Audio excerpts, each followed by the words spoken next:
Bom dia a todos. Vamos começar. Já estamos um bocadinho atrasados. Queria agradecer a presença de todos que vieram. Há mais pessoas inscritas. Espero que venham e que ainda consigam ouvir as conferências dos nossos colegas suíços. Good morning, dear friends from Lithuania, from Switzerland. Welcome to ICS again. Thank you for coming. I'm sorry that we'll be speaking in Portuguese for most of the day, but you have been coming for 20 years, as we were saying a while ago, so you'll probably understand most of what we say. Yeah. Anyway, então gostava de apresentar as pessoas da equipa para começar. As pessoas da equipa que estão aqui: a professora Maria das Dores Guerreiro, do ISCTE, a Vanessa Cunha, do ICS, está aqui, a Rita Gouveia, o Vasco Ramos, ponham o braço no ar, a Rita, o Vasco, que são duas pessoas que estão a fazer doutoramento sobre este projeto, a Sofia Abuim, está ali, do ICS, o Pedro Vasconcelos, do ISCTE, esqueci-me de alguém?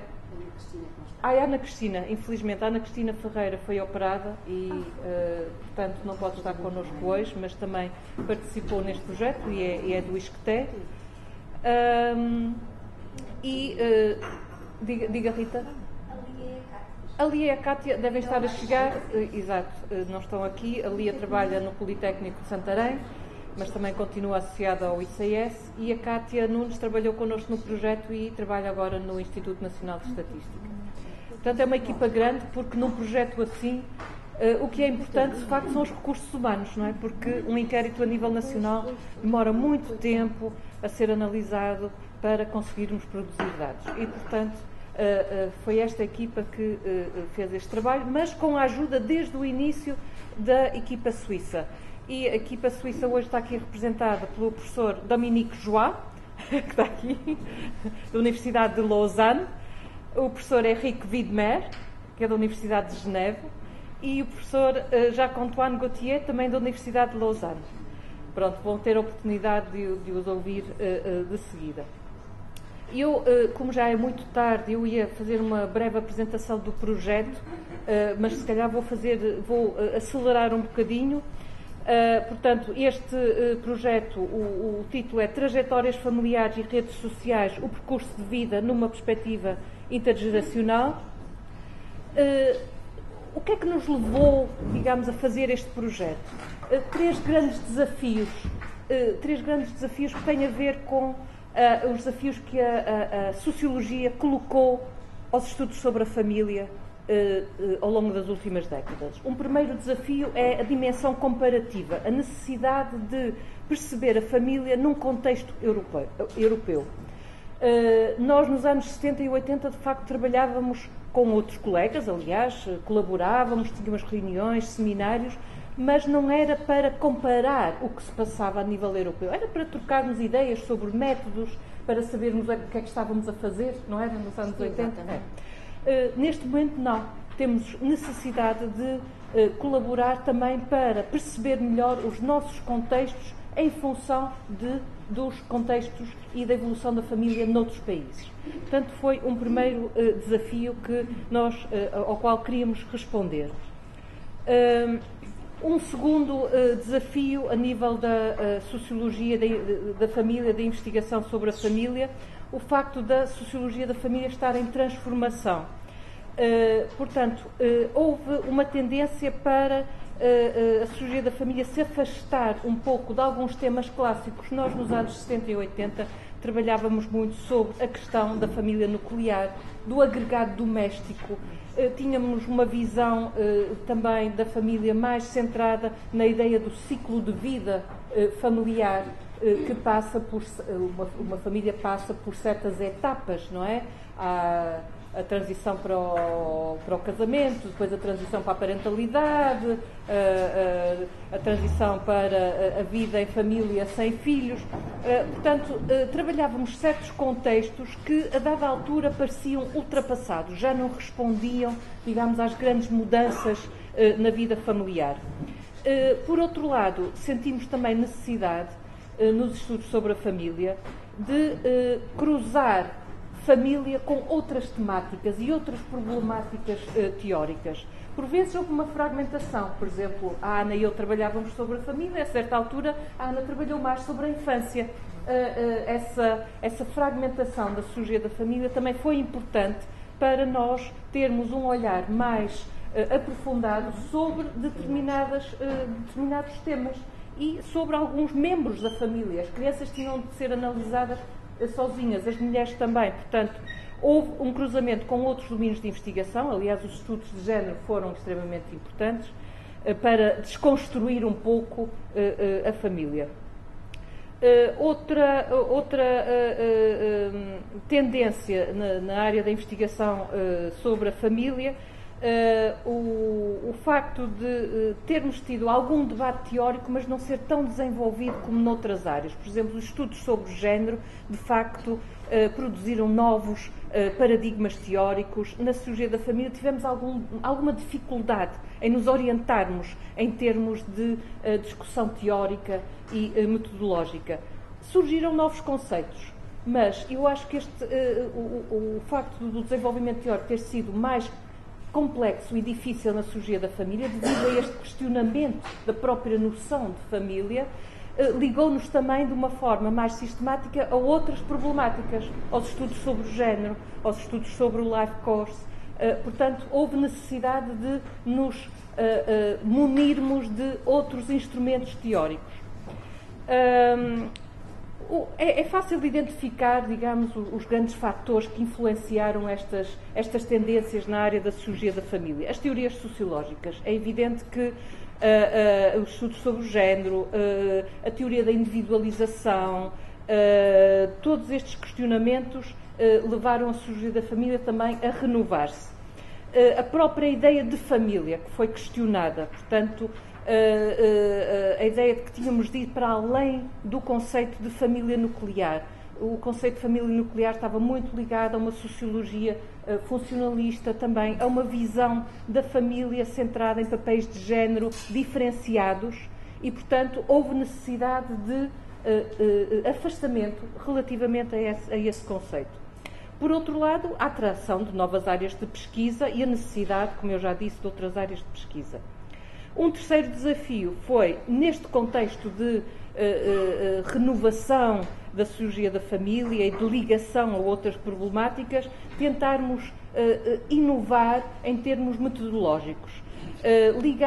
Estudar as práticas em conexão com os significados, ter abordagens multimétodo e também, ao nível das próprias perguntas que incluíamos nos questionários, renovar as perguntas e os indicadores. E o projeto Trajetórias Familiares e Redes Sociais tentou responder a alguns destes desafios que eu mencionei. Portanto, tentámos ir para além de uma abordagem linear do ciclo de vida familiar, adotando a perspectiva de percurso de vida, e, nesse sentido, o objetivo principal deste inquérito foi reconstituir as trajetórias de vida e as transições ou os pontos de viragem no percurso de vida dos indivíduos. Optámos por uma abordagem multidimensional do percurso de vida, combinando diferentes domínios e etapas de vida, e centramos o nosso olhar em 6 trajetórias de vida: a trajetória familiar, a educacional, a profissional, a conjugal, reprodutiva e de mobilidade geográfica. Vocês podem dizer, há outras que são muito importantes, e nós tentamos, por exemplo, fazer uma trajetória de trabalho doméstico. Foi impossível. Passámos horas a tentar fazer um calendário para as pessoas dizerem ano a ano como é que as tarefas domésticas tinham evoluído, mas, curiosamente, enquanto que no domínio do emprego as pessoas são capazes de recordar o seu percurso ao longo da vida. Eu naquele ano estava a trabalhar naquele sítio, tinha um contrato, ganhava tanto. No âmbito das tarefas domésticas e de alguns domínios da vida, é muito difícil fazer esta análise retrospectiva. As pessoas já não se recordam. se faziam mais... talvez, sim, depois do nascimento do meu filho, fazia mais tarefas domésticas, mas foi no primeiro ano, depois dele ter nascido, foi... E depois, passado 3 anos, ainda fazia... não sei se fazia a mesma coisa ou se fazia menos. Portanto, essa análise retrospectiva já não funciona. E, portanto, tivemos de desistir, por exemplo, da trajetória de trabalho doméstico, da trajetória dos cuidados, da trajetória também do ponto de vista da saúde. Mas, apesar de tudo, conseguimos incluir 6 trajetórias. Tentámos também ir para além dos conceitos de família nuclear e agregado doméstico, adotando a abordagem das redes sociais e a abordagem que o professor Henrique Wimmer tem desenvolvido sobre o conceito de configuração familiar.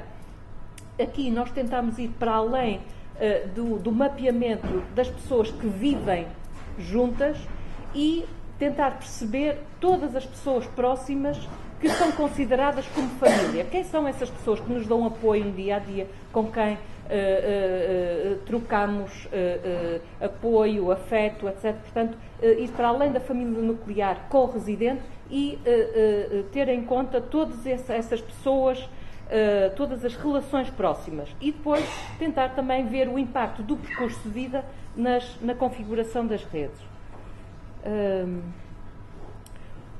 Este projeto também tentou combinar diferentes teorias e abordagens metodológicas. Vou saltar um bocadinho porque já falei um pouco disso e vocês vão ver ao longo do dia como é que nós combinamos, digamos, estas abordagens, mas o principal objetivo foi, de facto, articular o tempo biográfico com o tempo social e histórico, comparando 3 gerações de homens e mulheres. E temos uma primeira geração que nasceu entre 35 e 40, portanto são pessoas que quando foram entrevistadas tinham entre 70 e 75 anos, não é? Portanto estavam na transição para a 4ª idade, digamos. Temos a geração nascida entre 50 e 55, portanto quando foram entrevistadas estas pessoas tinham entre 55 e 60 anos, portanto adultos em idade média. E temos pessoas nascidas entre 70 e 75, portanto a geração mais nova eram pessoas que tinham entre 35 e 40 anos.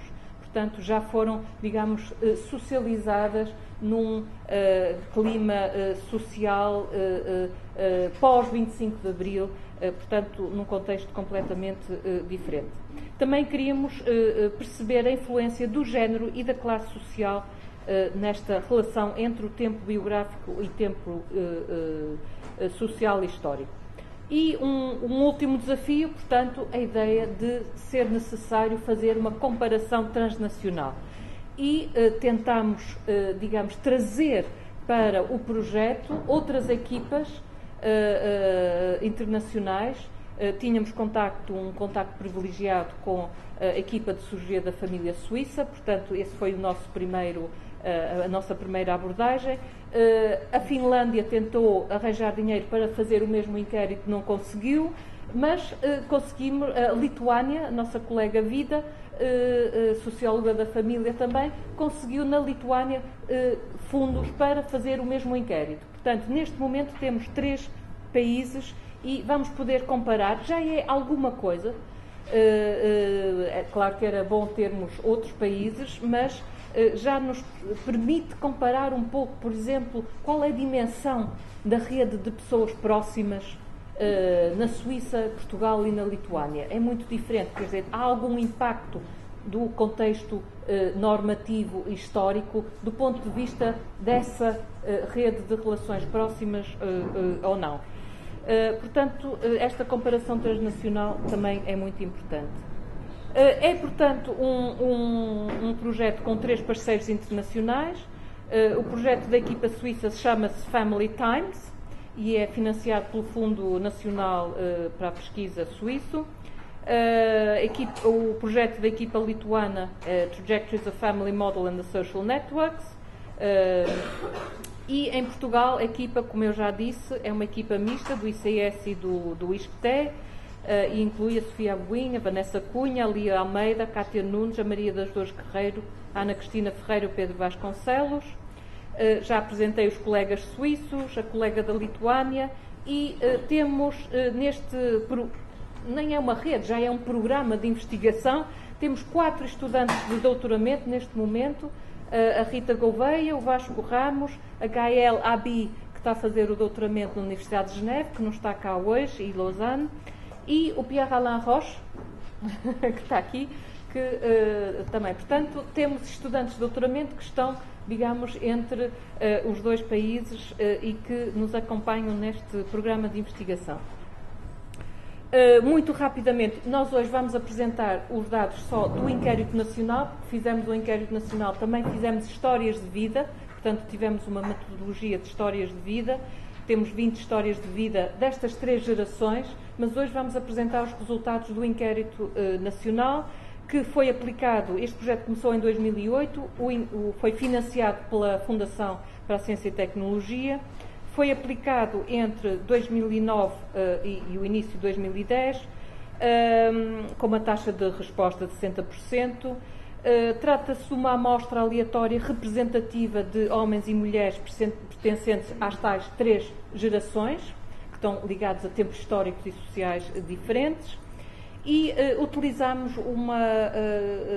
vários métodos, digamos, para fazer a análise de dados, desde a análise sequencial, que vocês vão ver o tipo de análise que é feita a partir do optimal matching, a análise das redes sociais, mas também utilizamos estatísticas descritivas e inferenciais clássicas a partir utilizando o SPSS. O inquérito estava dividido em 5 grandes tópicos: as trajetórias e os acontecimentos de vida, os investimentos subjetivos e autoestima, as redes sociais, os valores familiares, os papéis de género e informação sociodemográfica. Eu ia-vos mostrar um bocadinho algumas perguntas mais inovadoras que fizemos, mas se calhar vou saltar isto, porque já estamos muito atrasados. Só para acabar, dizer que o projeto procurou responder da melhor forma e de forma inovadora a esses tais desafios teóricos e metodológicos que eu mencionei. Tem, de facto, algumas limitações importantes. Em primeiro lugar, o facto de ser um inquérito que é baseado numa análise retrospectiva, não é? As pessoas estão-nos a falar da vida, daquilo que se passou no passado. E isso tem implicações do ponto de vista da memória, daquilo que portanto, é uma perspectiva subjetiva do percurso de vida, não é? Também, para conseguir captar ano a ano o percurso de vida de um indivíduo, isto significa que tivemos de abdicar de outros elementos de informação muito importantes para a sociologia da família. Temos algumas perguntas sobre valores familiares, mas não temos, por exemplo, perguntas sobre o trabalho doméstico, sobre as interações familiares. Bem, um inquérito tem sempre limitações, mas tivemos, portanto, de abdicar de algumas destas variáveis importantes. Por outro lado, vocês dizem, bem, fizeram este inquérito em 2009, 2010, será que já vamos poder falar da crise? Bem, foi feito no início da crise e nós tentámos ver nos dados o que é que o nosso inquérito nos diz, por exemplo, sobre a precarização das trajetórias de emprego. Mas é complicado, quer dizer, não é de facto um estudo que nos permite dizer muito sobre o impacto da crise económica e social. Por outro lado, nós não temos nenhuma geração mais nova, portanto, a nossa geração mais nova tem entre 35 e 40 anos. A Lituânia, que fez o inquérito já em 2010, incluiu uma geração ainda mais nova, não é?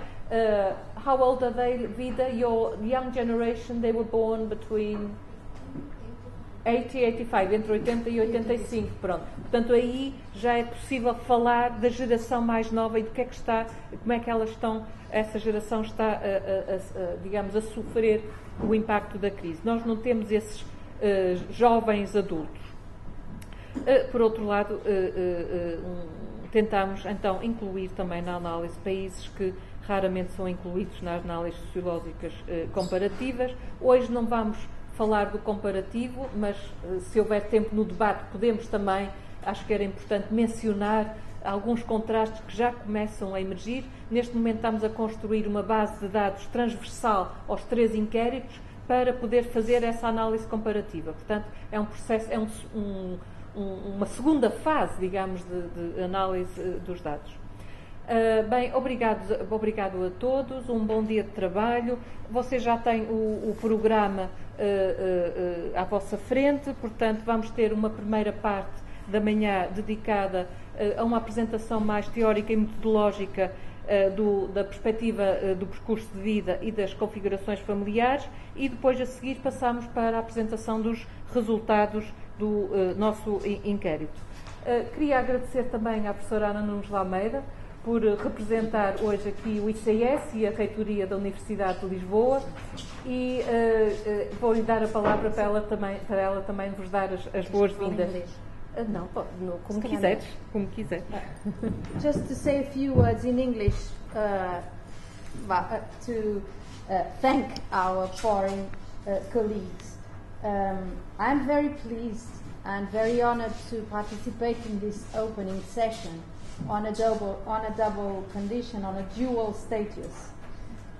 Well, first, I'm a sociologist, a researcher of this institute, but most of all, a colleague and friend of Karin Wall, and it's a pleasure to think that we've been together for a long time. We met in Geneva. Yeah, we met the link in to Geneva, where it all started, and it's there we had our degrees in sociology, and with Dominique Joie, in my case, and we've worked since then in Portugal. We worked a lot, isn't it? Yes. Sometimes in the same team, sometimes on another team, but in very close territories of the family domain. And so this project on the life course and social networks is certainly one that contributes to understanding key aspects, new dimensions and modalities of contemporary family life. But second, I'm honored to be here as a pro-rector of the University of Lisbon. You visit us in a very special moment. No, I'm not referring to the economic and financial crisis.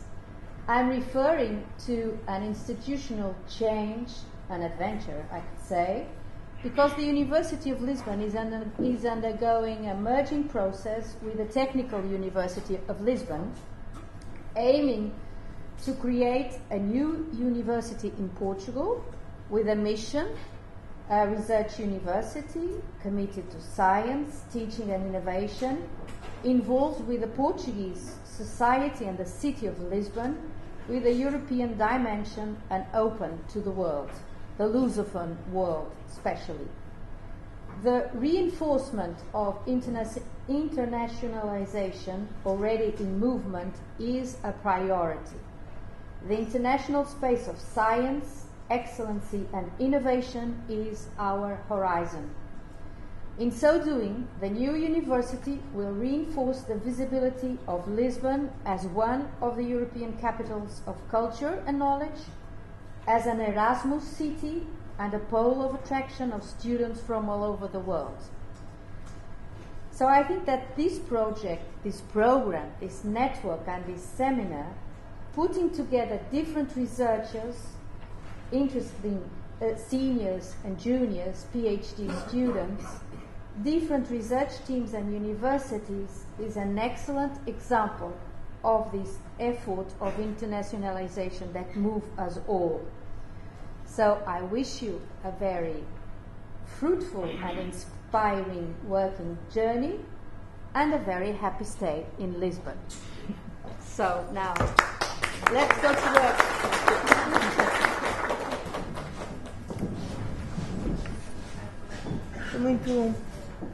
Muito bom dia a todos. Vamos dar início à primeira sessão com as duas conferências dos nossos colegas suíços. E a primeira conferência, com o título de Life Cost Perspective, Challenges, Concepts and Methods, será da responsabilidade do professor Jacques Antoine Gauthier, da Universidade de Lausanne. Merci, Jacques. The floor is yours. Thank you very much. Thank you, particularly to the organizer of this seminar. I'm very happy to be here with you today.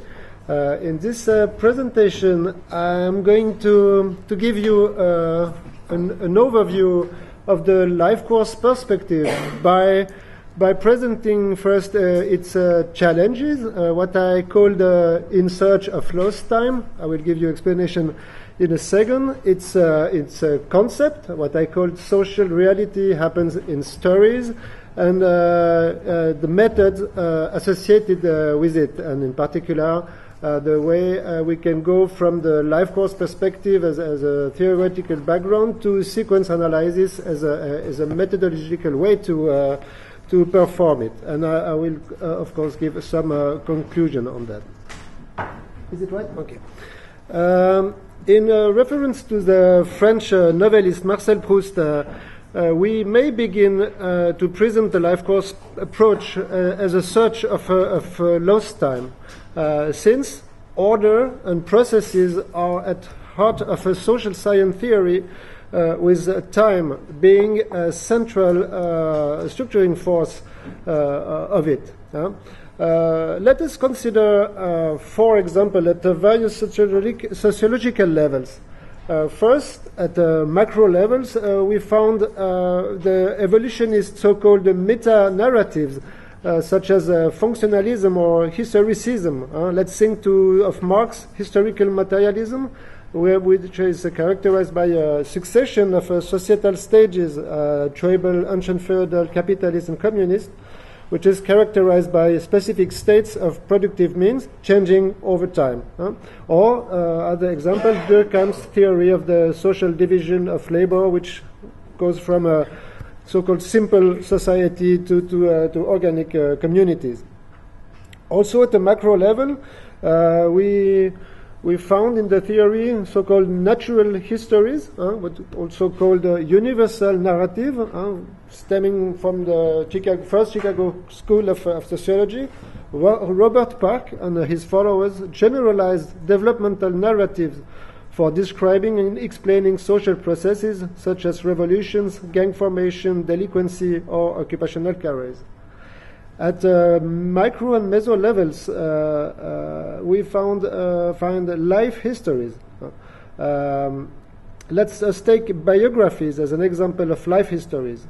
Most of the time, a biography is a logically, internally ordered succession of stages and events that seem to follow a predetermined end.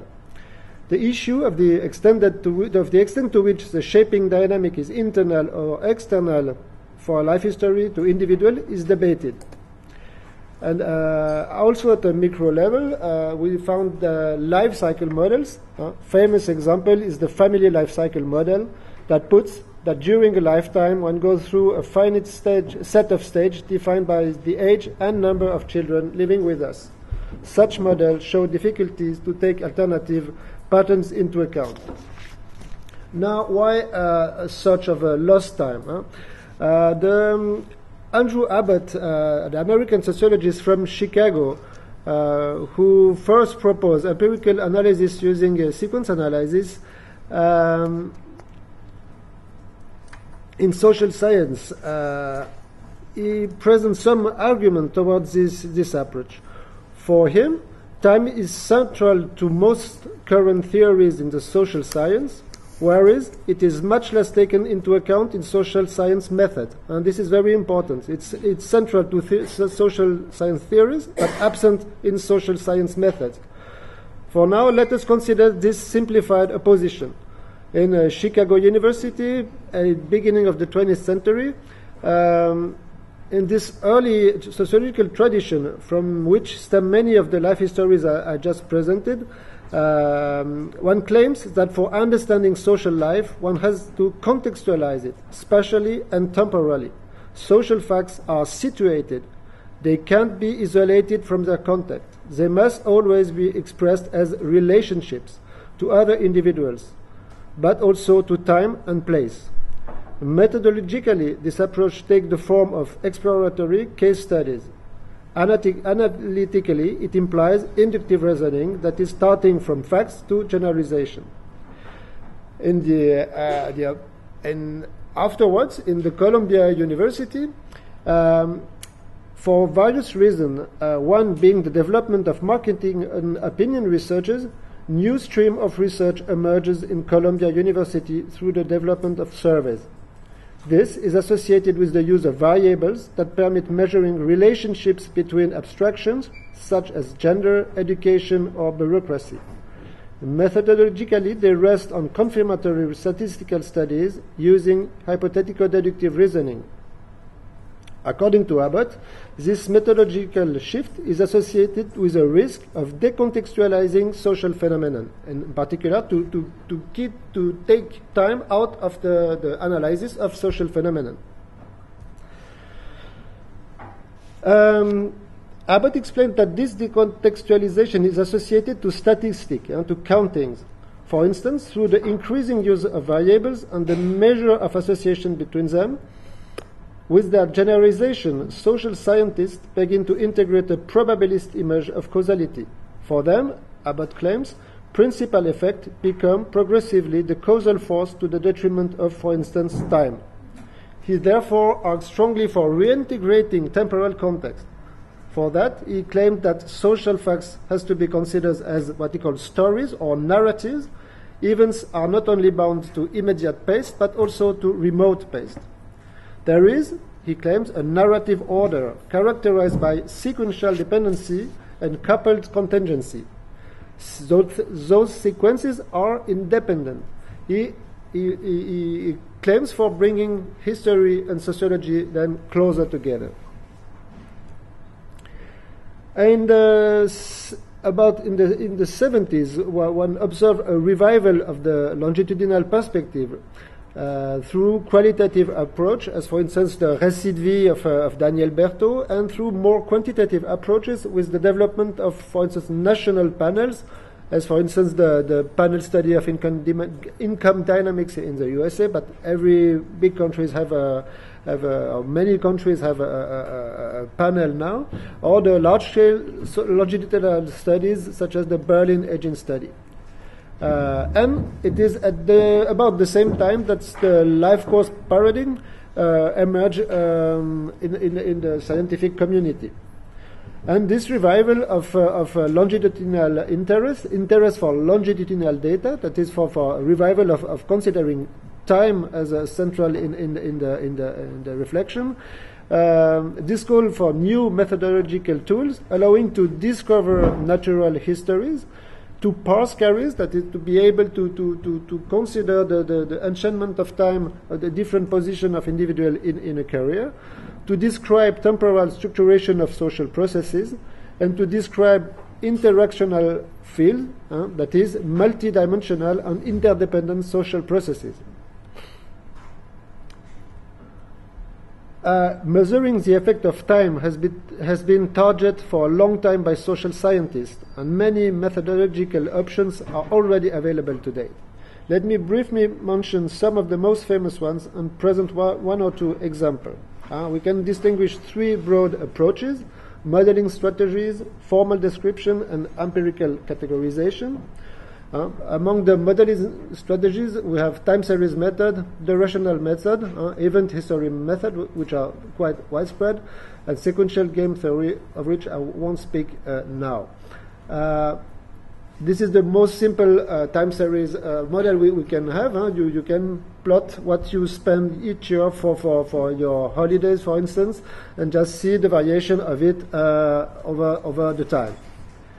You can also consider how many time it needs, for instance, to be for a prisoner to be released from prison, or for an addict person to relapse, or for any time to event phenomenon, time to divorce, time to have a child, and everything. And here you have the various for a different group of individuals, the pace at which those individuals encounter either the release or the divorce or whatever. So you can distinguish group by the way they are the swiftness they realize a certain event. And here you have interesting example is completely formal. The idea here is to start from a concept like getting up in the morning. And the idea is that you can decompose the getting up in the morning, for instance, in getting out of the bed, washing, having a breakfast. So you will have this second formal model, which is also sequential, and you can decompose also each of those stages by the different elements you can see here, and so on. And here you have really a formal structure of what can happen in this case in the coming out of the bed. But of course, this sociologist Abel used that for formalizing very complex institutional comportment. Sorry. But it's moving here.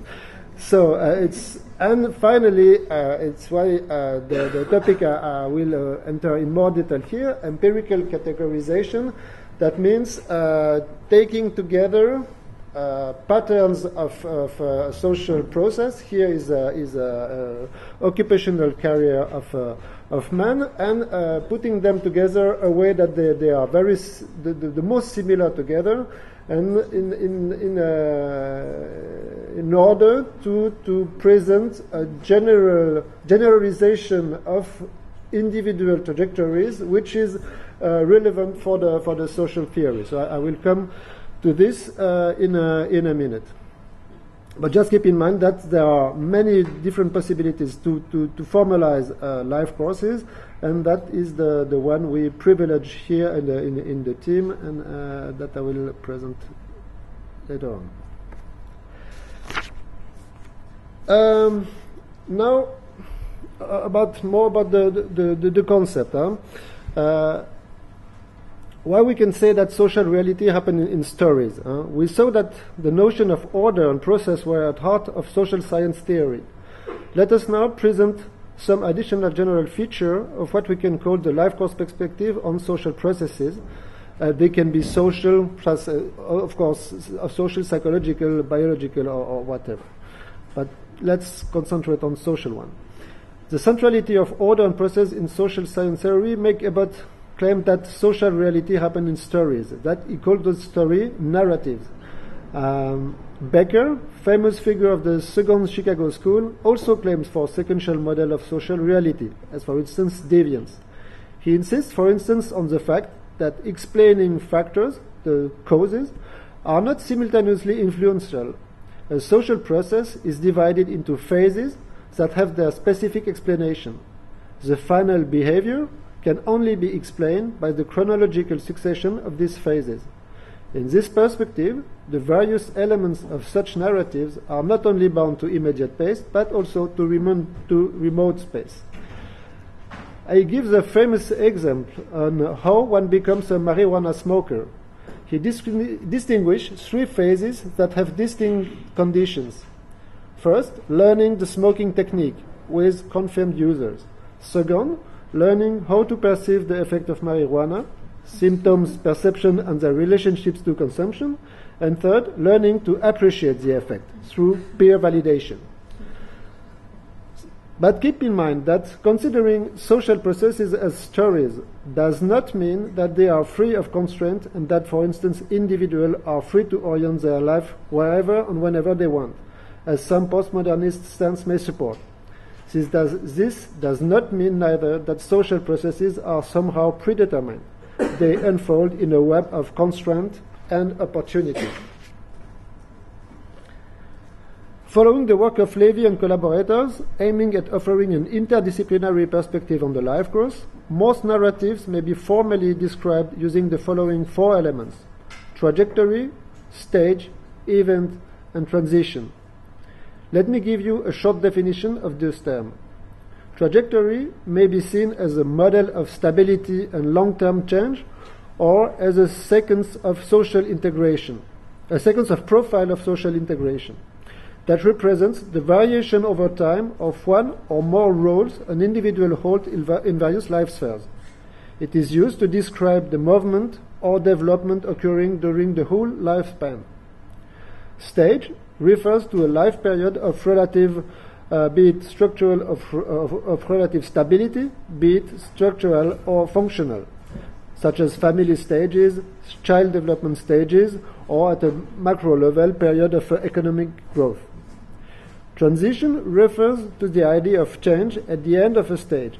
For instance, role and structural change in the transition to parenthood or during a political revolution. An event is what happened at a given time in a given place, and that is giving sense by human beings. They can be normative, such as birth, marriage, graduation, or non-normative, disease, war, death. Important events are often followed by transition. To summarize, these four concepts are useful to describe the structure of many sequential processes, as for instance, the life course ones. The term ontology refers to the most general feature of the being, what makes them what they are. In this sense, narratives, social processes, are structured patterns that have a begin, a middle, and an end. Given the huge number of possible expressions of a specific social phenomenon and, on individuals, for instance, looking for ideal types is a convenient solution to apprehend it as a narrative. Indeed, social processes, think for instance of transition to adulthood, contain typical events that unfold in a typical order. This order is influenced by factors such as personality traits, family configuration, type of occupation, health status, institutional power relationships. The ontology of a narrative is therefore in most cases endogenous and exogenous. See, for instance, the issue of the influence of sociological and psychological factors in explaining, for instance, occupational career. The relative weight of these two structuring factors may vary according to which social phenomenon is considered. For instance, is it psychological, sociological, historical, or political? But to be scientifically relevant, narratives must have a unity and a coherence that is analogous to that of variable. Think, for instance, this unity of narrative forms the basis for generalization. This is precisely why once generalized, a narrative, a type of behavior may become a variable again. Okay. Schematically, there are various levels of complexity for sequential model, in particular regarding the fact that events are recurrent or not, and according to the number of dimensions simultaneously taken into account. We can distinguish here three levels of complexity. First level is stage theories, or natural histories, who describe biographical or historical stages through which most of the individuals or most of the institution seems to pass. They obey an internal processual logic relatively independent from contextual influences. The clear example is the child developmental model stages, but also, for instance, compulsory education in highly standardized countries, where is almost no variation before everybody almost goes from age, let's say, 7 to 15 at school. Then we have career theories that show more variability than natural histories. They are dependent on context, more contingent, and include also recurrent events and states, typically higher education and occupational career or residential trajectories. And finally, we find interactional field. At this most complex level, the conceptual model integrates whole network of interdependent sequences belonging to various relevant dimensions that form a system, as for instance, family, occupation, residence, health, welfare regime, etc., etc. We can now summarize the main properties of narrative that are enchainment, defined as the nature of the narrative links from one step to the next. This is the narrative analog to causality. The order, dimension that Abbott mainly focus on, degree to which a social story presupposes a particular exact order of events. And the notion of convergence corresponds to the degree to which a social sequence approaches a steady state for which non-narrative method would then be inappropriate. Institutionalization is a good example, as it tends to produce a previsible series of enchantment. For instance, the tripartition, formation, production, and retirement. Interesting is precisely that the degree of convergence may also vary historically. See, for instance, the hypothesis of standardization or destandardization applied to institutionalization of the life course or to the transition to parenthood. In short, social reality may be seen as a narrative order characterized by sequential dependency and coupled contingency. The life course paradigm, as outlined by Glenn Elder for the 70s onwards, emerged in the line of the Chicago School of Sociology. It is based on 5 principles, namely, principle of linked lives, timing, time and place, agency, and lifelong development. Linked life expresses the interdependence of individuals or analytical units in most social processes, such as couple relationships, system of profession. The notion of timing permits to differentiate the sense and effect of events according to the moment at which they occur in one lifetime, like teenage pregnancy, love of one parent, for instance. Time and place help us contextualizing a given process in a given cultural and economical environment and to consider the specificities that are associated with that social context.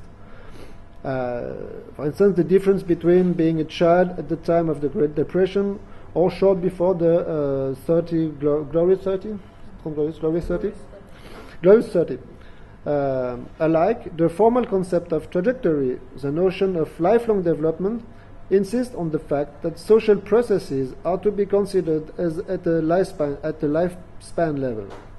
Internal and or external contextual variation are always possible and can influence the way in which a given trajectory unfolds.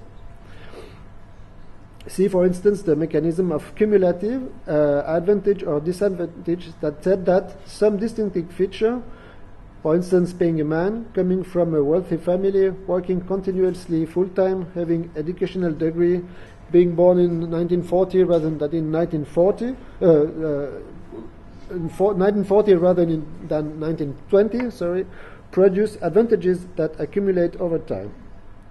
The absence of such features producing the inverse effect. We still have time, about 10 10 minutes. minutes, okay. Okay.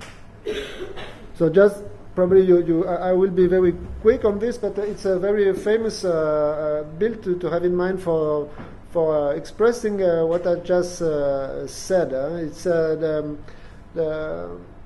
by considering those 5 dimensions of linked life, timing, time and place, agency, and lifelong development, you can just consider here a Lexis diagram where you have here historical time, here you have the age of the individual, and sorry, I should have brought the specific event of Portugal history here, but it's just my failure. So. But you can see here that according to when an individual is born, is it on 1910, 1930, or whenever he is born, then for each year of historical time, of course, he gets older accordingly, and it's not the same at all if you are here born in the 1920 and then you cross the Great Depression when you are 2 years old or when you are 10 years old, and if then followed the World War II and then other specific events, so you have to consider the point in time you are in history, and also the point in time you are in your own life, and what happens in the broad context. And it's very important to reflect on this phenomenon, to go a bit deeper in the conceptualization of life courses. So I won't be too long on this diagram, but try to have in mind the stake it properly.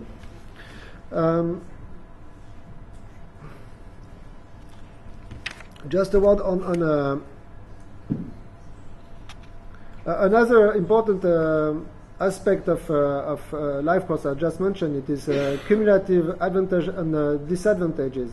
And I don't want to come to this.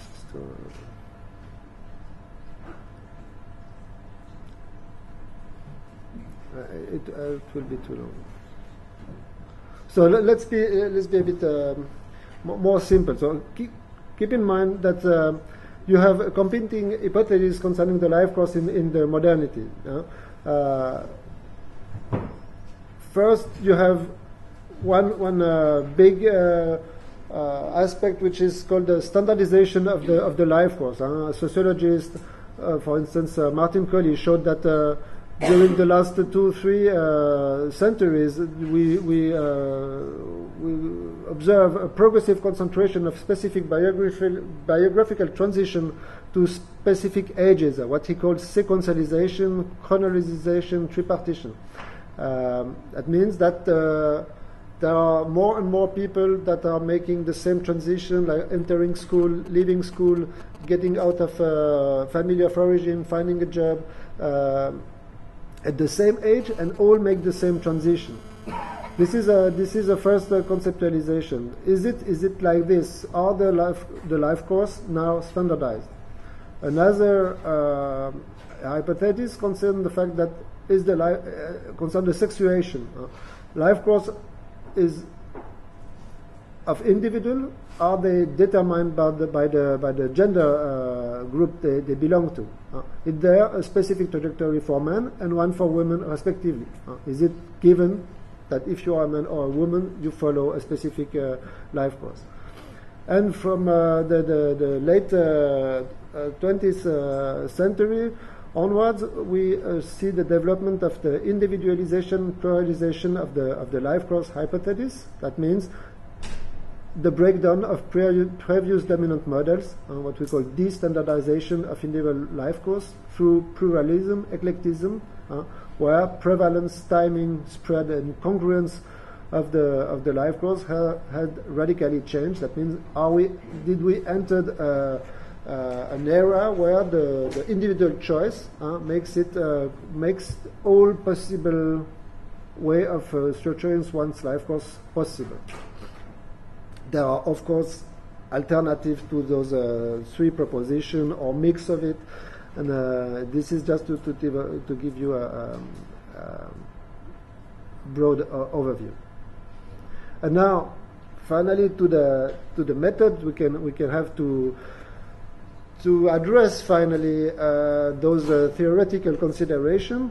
I come back to Andrew Abbott, who said, when studying careers and other social processes, consider empirical sequences of events rather than defining stages a priori on theoretical ground. And how are we going to do this?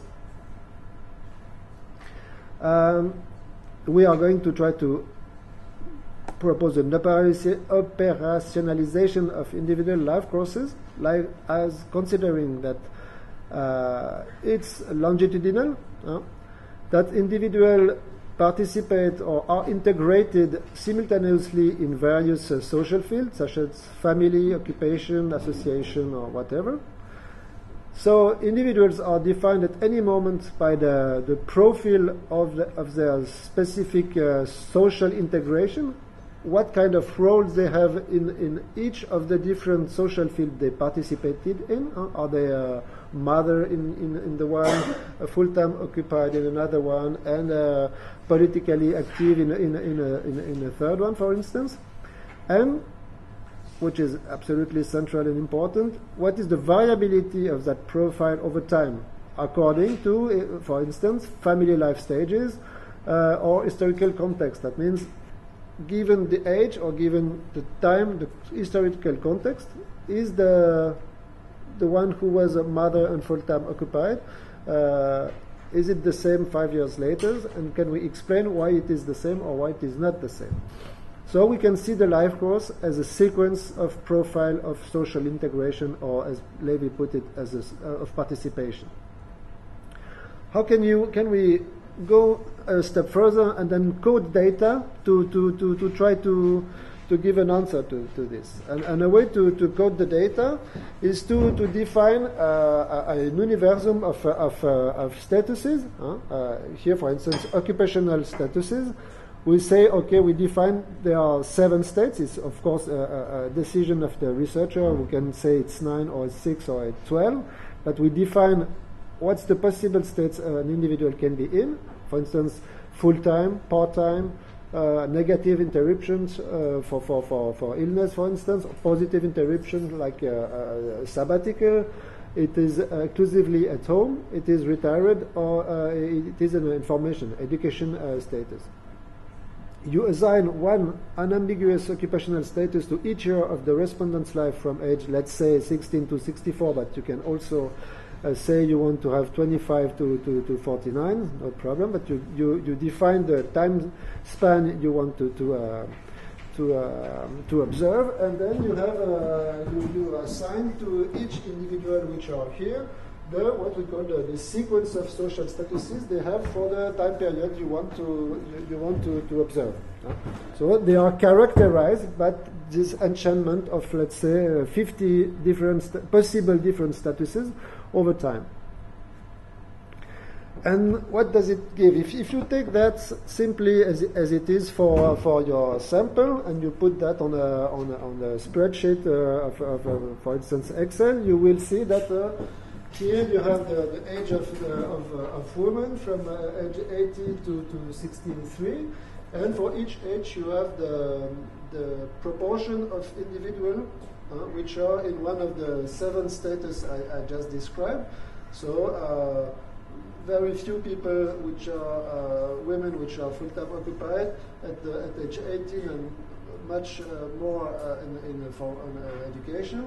And if you take midlife time, so you will see that it's kind of not so clear. So you have about a third which is full-time occupied, a third which is part-time, and a third which is exclusively at home. And it's difficult to what we want to know if is it possible to distinguish patterns of specific life courses within this global view of the life courses of all the sample. And the idea here is from those sequences. I don't give you the technical way to do it, but you can just say between all pairs of sequences you can express a measure of distance, say how much they differ or how much they are close together. This is the so-called optimal matching algorithm. And with those pairwise distances you can create a distance matrix. Let's say you can say for every people which is the distance to the other people. And when you have this distance matrix, you can classify these sequences into homogeneous groups by means of a cluster analysis, automatic classification. And then you create a typology of occupational trajectories, a categorical variable that will be added to the initial data set for further statistical use. Just keep in mind that you can compare these trajectories, express a unique distance of measure, and then on this distance of measure is like on road maps. You can have the matrix of the distance between all the cities of Portugal from one to the other, and you can say, okay, from Porto to Lisbon is this distance, and from Lisbon to another one is another distance. So you can then group the sequences or the cities according to their respective distance. And when we apply this method to these global trajectories, we can find much more meaningful trajectories. By meaningful, we consider that they respond or they correspond to patterns that are sociologically relevant. Whereas the first one, the global one, tell us nothing about or very few things about what happens to those women. We have a first type of trajectory of women working full-time about the full lifespan. We have another group of women, about a fourth of the sample, which are women that after education and a time at a full-time engagement, they pursue the rest of their lifetime on a part-time basis. We find about 15% of women that after being full-time, very shortly retire from the labor market, definitely, yes, definitely. And some of them, like a third in Switzerland, which go enter full-time labor market, withdraw from it for about 10 years, and then come back to occupational activity, but on a part-time basis. And then we have a clear-cut cluster that we can describe more precisely what happened. That is the first step. In the second step, we can say, okay, it's nice to have patterns of occupational careers, but we want to explain that. And one way to explain that is to use the categorical variable stemming from the optimal matching plus cluster analysis, and to use them as a dependent variable in a logistic regression model. And here, to be short, I just put the arrow when they go upwards. That means the factor of dependency make, for instance, education. When the arrow goes down, that means having a lower education makes the full-time, the belonging to the full-time trajectory much less likelier than being at home, as it is for the comeback trajectory. If you have for those women, they have the ones who have a higher education are much more likely to have a part-time engagement, as it is the case for a younger generation, which are less likelier at home than on an alternative model such as part-time and comeback. The older generation are much more likelier to belong to the reference group. That means at-home trajectories, as it shown here. The fact to have children makes it less likely to belong to the at-home trajectories. More than one children makes it less likely makes it more likely to belong to the at-home generation. So this is the second way to bring into light those trajectories. That is to try to explain the social factors that makes more or less likely to follow one or the other trajectories. 2 minutes and I'm done. And now I speak many times of interdependency. And here we just see how it's developed over time, but we also want to address how different trajectories are mutually dependent on form-specific model. And very quickly, it's about the same, but instead of having only one trajectory per individual, you consider two or more, and you compare exactly the same way, but it's kind of a bit more complicated, but it's technically about the same. So you are not anymore considering only the occupational trajectories, but simultaneously occupational and family trajectories. And this is a way to come into multi-channel sequence analysis, that is taking into account the multidimensionality and interdependencies of sequences. And here we have, I won't show you all the model, but we can bring additional information on what I previously showed. As for instance, here you have trajectories where you have here the family trajectories of men and women, and here the occupational trajectories of men and women. And what you see is, I make it shortened.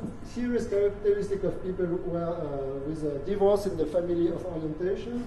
And here, people living in a family parental setting, that means with partner and children. And here is at the same time. This is the chronology goes the same time in both dimensions. People who go from education to full-time employment. And what we saw it's most of the time is this model is more masculine, but you can observe here a model where This is not gendered, so to say, so there are as many men as women in that model. Maybe because the fact that divorce in the family of orientation may cause some I would say cautious behavior of the women who didn't want to enter a too stereotypical model, as it is the case here, where here the multidimensionality is no more within the same individual. Oh, I make a mistake. Sorry. This is the trajectories of the same individual, participation in family and occupational trajectories. And here you have the complete standardized stereotypical image. It is a couple trajectories where you have here on occupational trajectories. They are both involved in education about the same time. They enter both the full-time trajectories, the full-time occupation, and by the man it stays this way for the rest of his life. And by the woman, we have a complete withdrawal from the labor market. And we can explain, of course, here that probably this type is explained by the type of number of children, etc., etc. And just to finish, we can also make it multidimensional and link-like. That means on the family level and occupational level of men and women. So we have here the man, the woman, on the first line the family trajectories, on the second line occupational trajectories, and we can see what we can see here is the people who live in a conjugal setting but without having children, and here is the occupational trajectories where it bring more clearly that by the childless people over the lifetime, the difference between the level of occupation between men and women is the minimum. So we can develop that different way, but it was just to give you an example. So we can enter deeper into those typology by multiplying or by trying to look at a more interdependent pattern. Okay, to conclude, sorry, I was a bit long. The life course perspective calls for a holistic approach focused on individual trajectories as proposed by an event-related logic rather by an underlying generative process. We try to give a description rather than unidirectional and unidimensional causality. We look for intra as well as inter-individual time-related variations. And in particular, we are looking for interdependencies and interactions, which is the direct link to what Eric will present in a minute. That means a social network approach. We look for multidimensionality and context, interdisciplinary collaboration, and new methodological tools. Sorry for your attention. Thank you.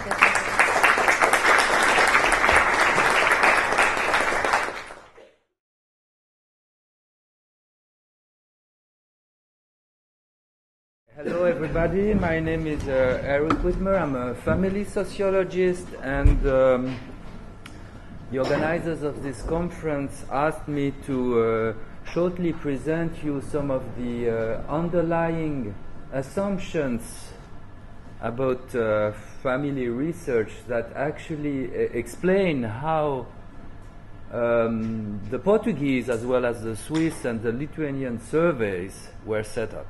So I'm going to present you some very general ideas about families in contemporary societies and how we think in this project we should explore them, what methodological tools we should use in order to better understand their complexity.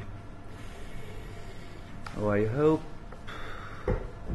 technically will be with us. So I'm going first to present you a very traditional idea which was actually proposed by the great sociologist Simmel at the end of the 19th century. He had this very profound idea that traditional societies were organized in a concentric ways, as where modern societies were organized in such a kind of structural features.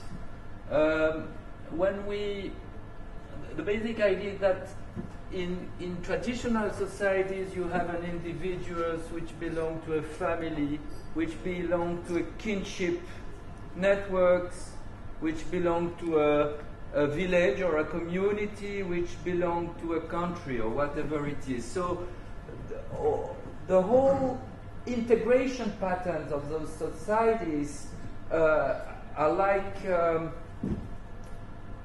reinforcing each other, because each smaller level is part of a greater level which is actually compliant with it. As where in modern societies you have an individuals which have a professional cycle here, may have a sociability cycle, friends that do not correspond to the professional milieu, family, other contacts. The individuals in modernity is kind of spread out in different social cycles which are not congruent with each other, not necessarily matched with each other. And that has a huge consequences in terms of self-identity, in terms of social inequality as well. The basic idea we had for this project is that actually the family went through the same process, starting like this in the 50s or 60s, 1960s or 1950s, to this part now. What do we mean exactly by that? The traditional Parsonian family that Karin Val was referring to, if I understood her correctly, my Portuguese is not very fluent. The families from the 1960s, basically you had an individual who was within a couple, who was within a nuclear family, who was within a kinship system, etc., etc. You had all those levels of family reality which were built on top of each other. As now, we may have very, very separated lives. You may have an individuals that have a couple lives on one part, which is partly disembedded from the life of he has or she has with her children because of divorce. You can have a life with the kinship network, which again is kind of disembedded from what is experienced in the conjugal relationship or in the nuclear family relationship. So the things became very, very complex for family researchers because of this move from this kind of model to this kind of model. And that's why we need other methods to study the families, the methods we applied in this project. I wanted to show you as an example a study we did several years ago in the United States. We interviewed a woman who was twice divorced. We chose her because she had a complex life. She had basically two former husbands, two children with the first husband, and when we interviewed them, she lived as a single again. So we asked her very simple questions, basically, who were her significant family members? Tell me, who are your significant family members? And she basically cited all the points here, all the individuals you have in black, about 9 persons, if I remember correctly. What we did is that we interviewed again the people she cited as family members about their own family members, who they considered as significant family members. And what you could see on this graph is that it's a very widespread open network, right? Some people do not cite each other as family members. You have Ego here, that's her. We started with her. You have here her second husband, quite remote from the other person. She still considers him as a significant family member, although they divorced for 10 years. You have, of course, her 2 children there, her former husband, the father of her 2 children. You have here her brothers and sisters, as well as her mother, who create a kind of dense part of the networks. You also have 2 very old friends that she considered as a family members. And that's something we are interested in this project.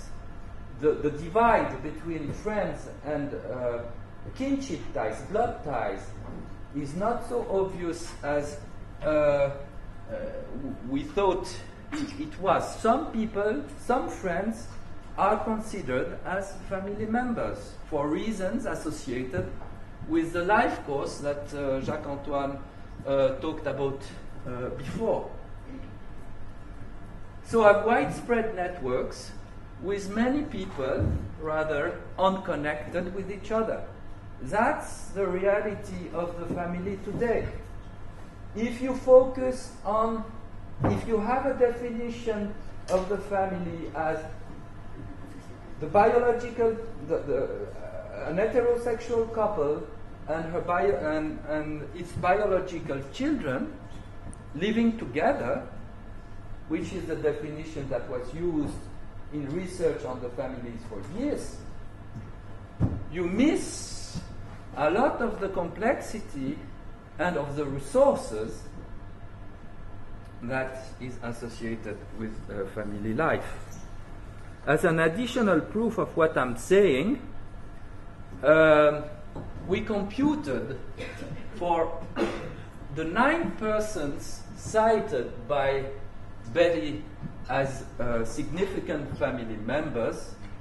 We asked each of them whether he knows or she knows the other persons of the network, the other 9 persons cited by Betty.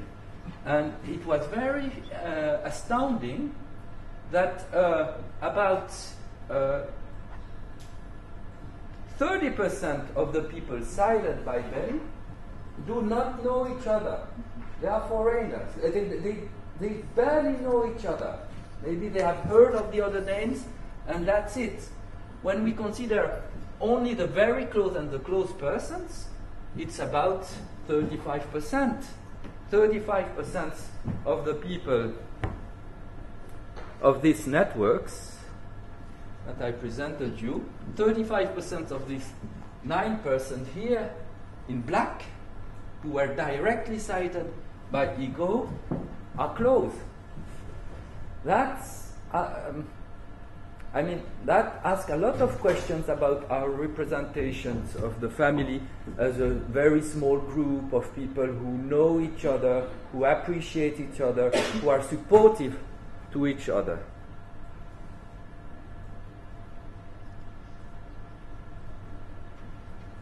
So the configurational perspective now.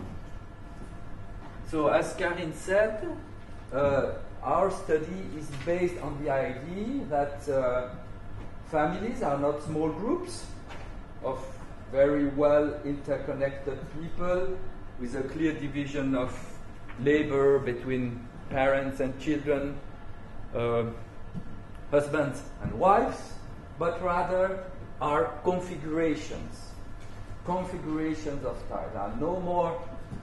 They should no more be considered as small groups, but they should be considered, and we consider them in this project, as configurations, family configurations. And we define family configurations, you have the definition here, as webs of interdependencies formed among human beings and which connect them, that is to say, a structure of mutually oriented and dependent persons. Individuals are interdependent in a configuration because each one fulfills some of the other's needs for social recognition, emotional proximity, financial and practical resources, and other socially defined needs. So, configurations are personal, they are focused on an individuals. Configurations represent persons who are interdependent to each other.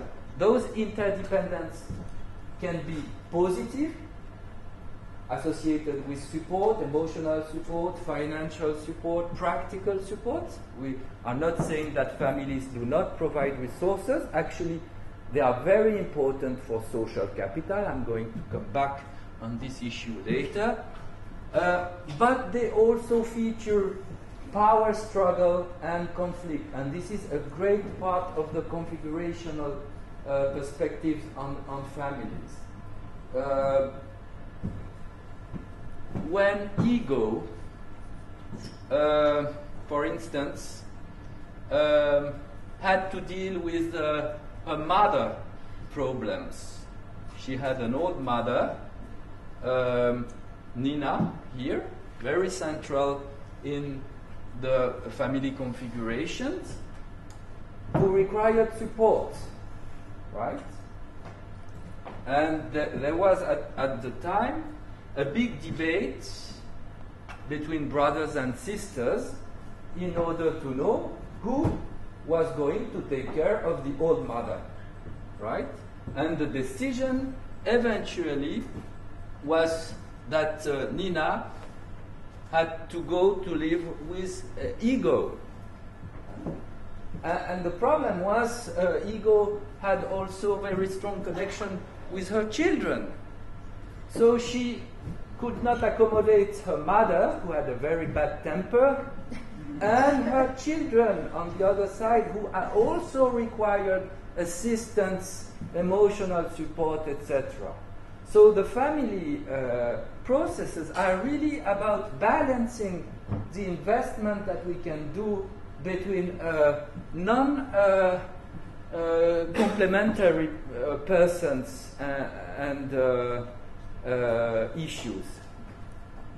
There are power struggles to know how the resources in time, money, emotional work are going to be done by each of the members. That's why the configurational perspective that we are trying to implement in the Portuguese project is not only about social support in families, that's an important part, but it's not the end of the story. It's also about conflict, power struggle, to know how the resources will be distributed.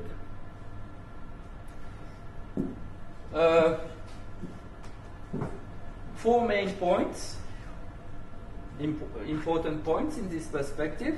First, interdependences of family dyads exist beyond the households. We are interested not only in support between spouses, between husband and wife, or between young children and their parents. We believe that in order, for instance, to understand why a marriage works or doesn't work, you have also to consider the link existing between the couples and the kinship networks, the friends. So you have to consider the whole networks associated with the couple. A variety of interdependence should be considered: emotional, cognitive, instrumental, financial, of course. The positive interdependencies as support are not the only interdependencies, we should also consider conflict and power issues in families, because we know that in all social groups, those are very central dimension of the dynamics. And very important, and that relates with what Jacques-Antoine presented before, the importance of time and space for the development of family interdependencies. The trajectories he presented, the way people constructed the family life through time, the professional life through time, have a very strong consequences for the family life, for the family configuration, for how the family configurations are set up. Let me give you a very brief example about that, drawn from another research that I've been conducting on step families. You understand the term step families, recomposed families, remarriage after divorce. We interviewed 300 women there, and about 20% of them do not cite the current partner as a significant family member. They live with the guy, he is around, but he is not considered a significant family member. On the other side, about the same percentage of women cite the mother of the ex-partner as a significant family member. So they divorced the person for 5 years, and they still cite the previous mother-in-law as a significant person. This seems really intriguing. We may think that those women are crazy, but they are not. Actually, the citations, the way they define the family configuration, very much depend on the way they constructed the family trajectories using the methods that Jacques-Antoine presented before. The one who do not cite the partner, the current partner, as a significant family member, it's very clear. They have had a series of partners before with failing partnerships, did not last, went wrong. So they are very suspicious about those men that they include in their life. They want to have time to test them before making a close connections between the man and the children, because they don't want to suffer. They rather focus on the children as the true family, and they want to have some time before they include the other persons. The other woman I was referring to, those who cited their ex-mother-in-law as a significant family member, it's very clear also. Those are women who spent 15 years with the same man. They had 2, 3, 4 children with the guy. And suddenly, I don't know, at age 45 or something, the marriage broke. But the children create a very strong connection with the family of their ex-partner. The grandparents have a central role in this case for the children and for themselves. Often those women, they use the ex-mother-in-laws for child support. And so it's very logical that they still include their ex-mother-in-laws in the families. Okay, just a few words, I'm almost done. I wanted to give you a sense of what we are doing empirically and what will be presented to you probably this afternoon, at least part of it. So we first asked people to define their close family, their networks of close relationships. And then in the Portuguese case, we ask who in these networks are members of the families. That's the first part of the question. But then we ask questions about the relationships existing within these networks of persons. So we ask from time to time, most people discuss important matters with other people. Who would give emotional support to X during routine or minor troubles? So the respondent has to estimate who within this list that he created or she created was going, in case of trouble, to help the first person, the second person, the third person, the fourth person, all the person in the network. So we have her view or his view of the support connections potentially existing in these family networks. The third question here is interesting because it's about power. In your opinion, who in your family network would be successful most of the time in changing X mind? So it's not about support here, it's about influence, power, the ability of person to have an influence on their networks. And the third question is really about conflict. Every family has its own conflicts and tensions. In your opinion, who in your family network often makes X upset or angry? From this, we can create a matrix where we have all the persons of the network cited in lines and in columns, and we fill this matrix with 1 when there is a relationship according to the respondent's view between the two persons, and a 0 when there is no relationships. And later on, we can visualize the relationships. That's a very neat feature of the program, because we have a visual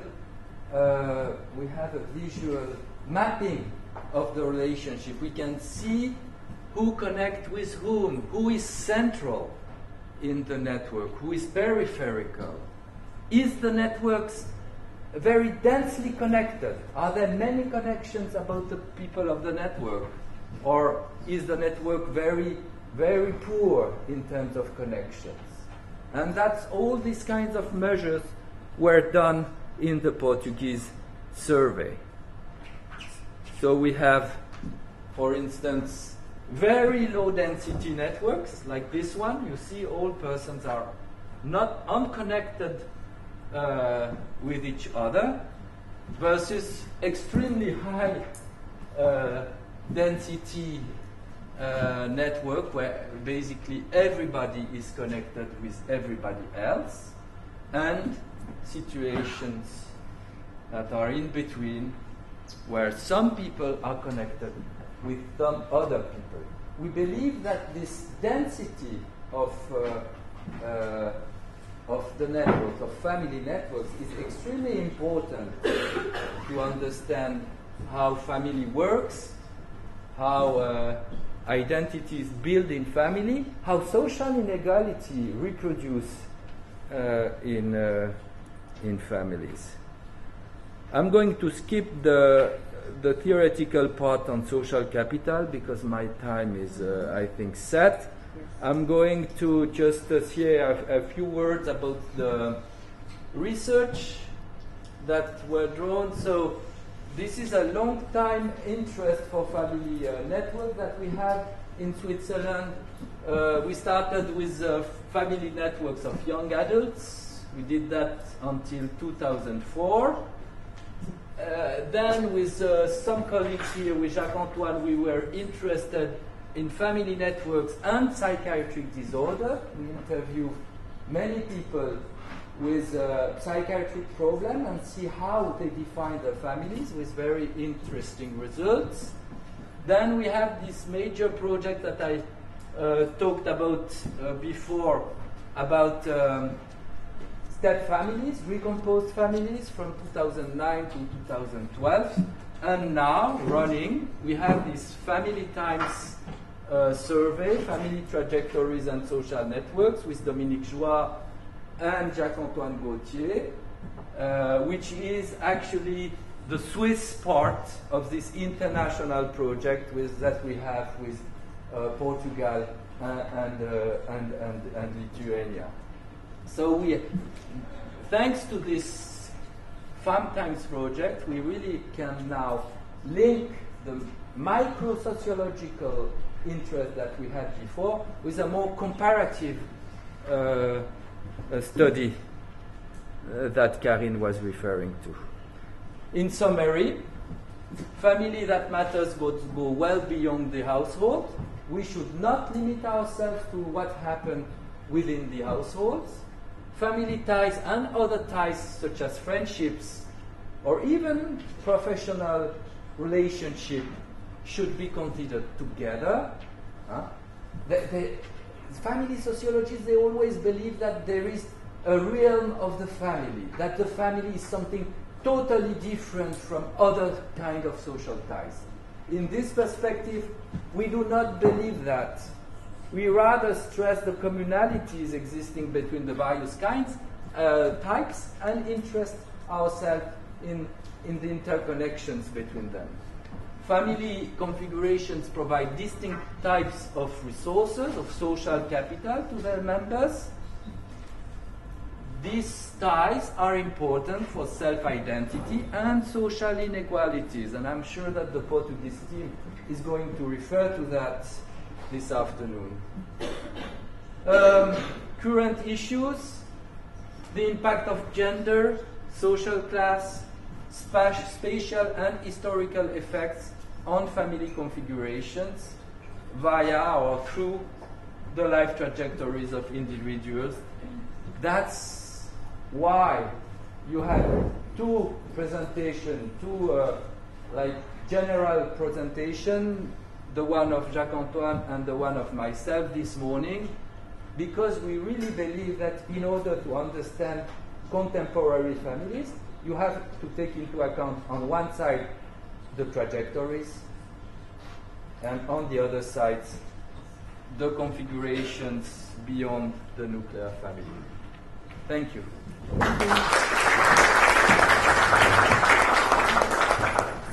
Thank you very much, Eric. I think we have some time for discussion before going to the coffee break. Who wants to raise questions now, either for this presentation or for the other of Jacques-Antoine? Quem quer então colocar questões? Thank you very much for the presentations. I would have a question. Looking at what we're doing, I'm a bit worried about how we're actually measuring the impact of historical effects. Obviously, we have the generations in order to sort of proxy to bring into our research design the effect of the historical context. But can we do that in other ways? Can we actually measure the impact of certain historical events when we do the sequential analysis? Can we try to bring that in at all? So this was just Good question. Thank you. It's true that it's difficult to do this because you have it's a different kind of scale between the mid-range scale and so I don't know exactly yet how to do this, but you can maybe reduce the scale like to take a sub-geographic area as kind of reference where you know maybe the impact of the event you are speaking about in different area.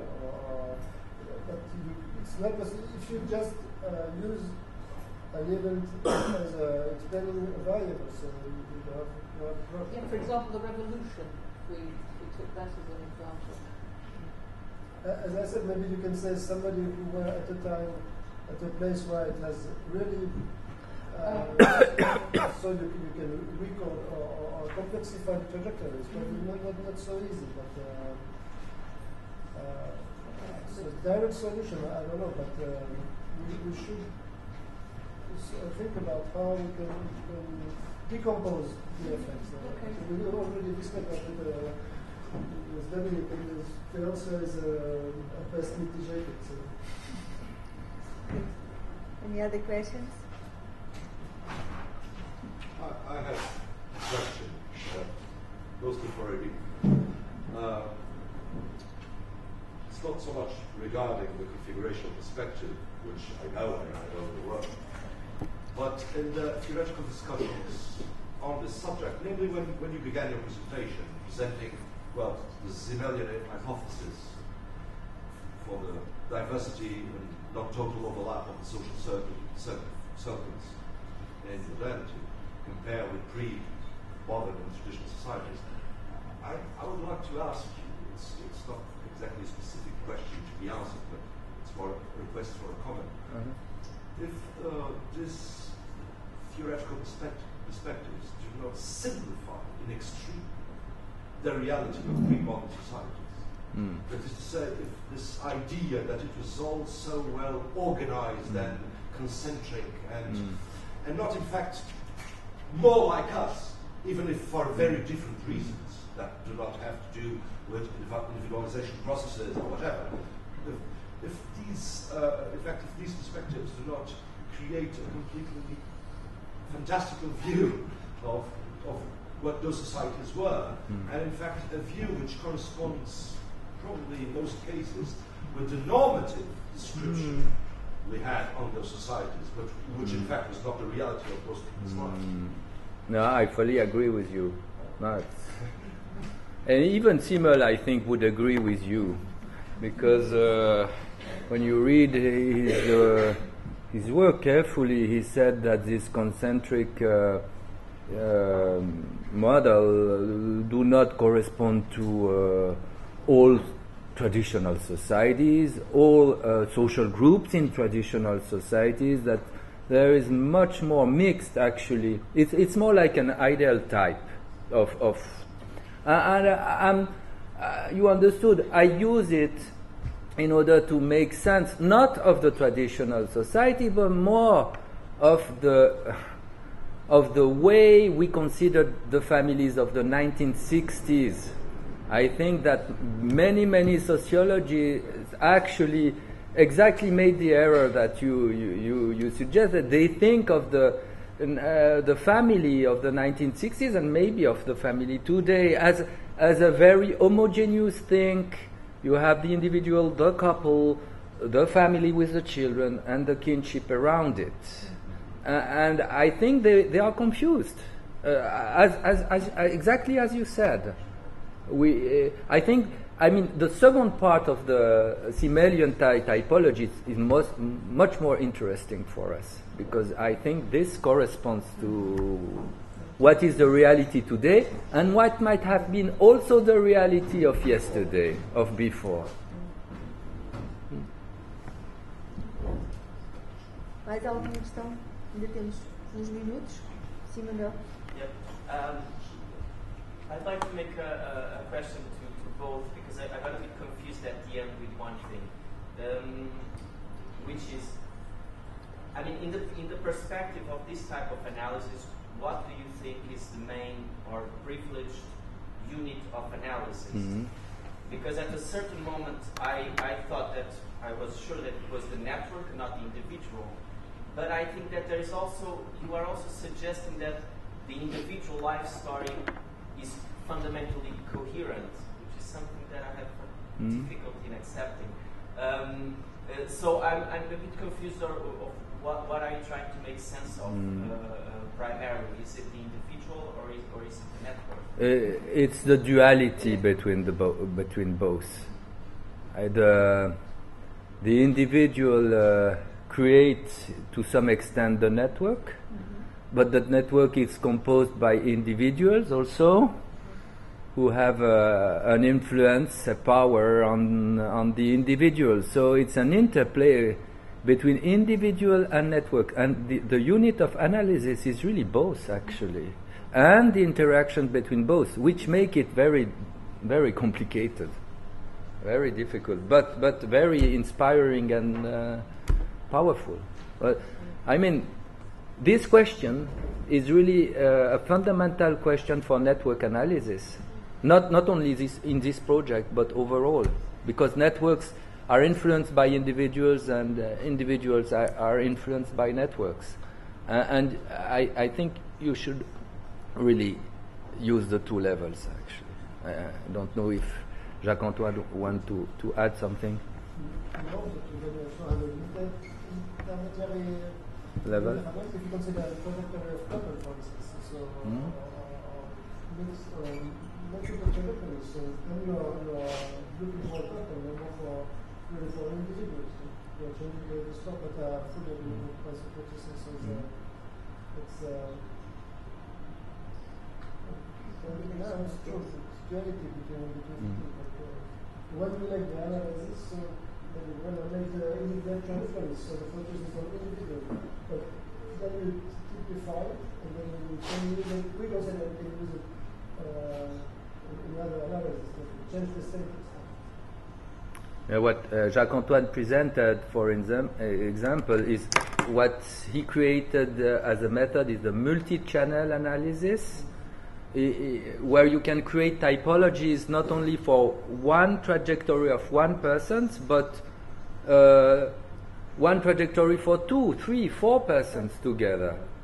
Like having a typology which include at the same time the trajectory of the female and of the male of the same couples. And that's really very interesting. It adds a lot to go one step above the individuals and consider the couple.